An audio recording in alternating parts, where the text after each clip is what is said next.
Kum te ki khelin hun te hung ki khela Phal bi dai sunni o hung kai chi cha Gian đai tui tân lê si áo tang sil sial te Lal kum pi nào nghe làm băng in hồng pa ke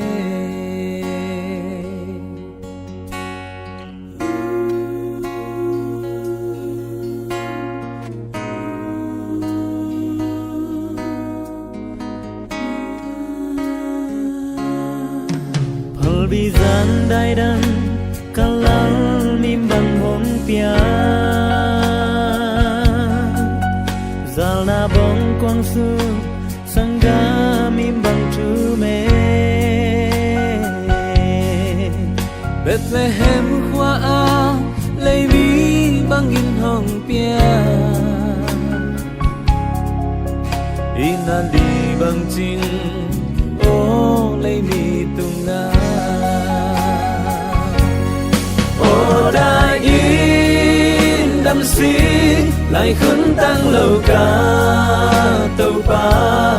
lưng na ghé ngâm kén azana bong ngang quan gió sang ga cùng chinh lô hồng tăng nang lê cây a đi nhìn mong o a chu pi nghe và mi lê tu chinh te in ei a đi la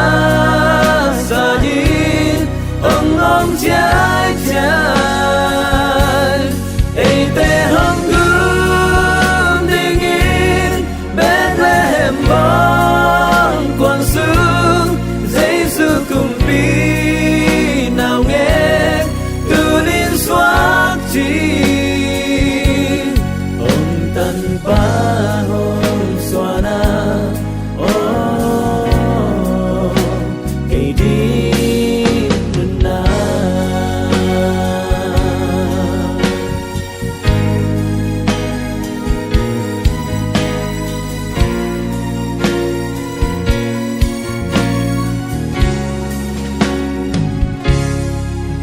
mi pil chun te le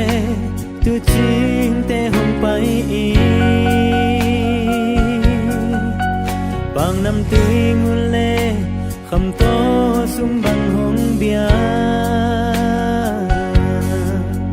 tu nin sang gam mo in lung sung hong khia in ông xoa cùng bi ba đón mua kim sang ni o da yin đam si lại khấn tăng lâu ca tàu pa lưng a ghé ngâm kén azana bong ngang quang gió sang ga cùng chinh lô hồng tăng nang lê cây a đi nghìn mong o a chu pi nghe van mi lê tu chinh te in ei a ding la sa yin ông trái trái ông tan pa mo na pa ông gung pa mim ba ông pia o da in đam sa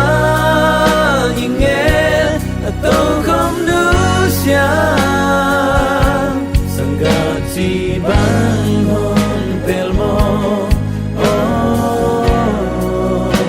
cây xóa tan na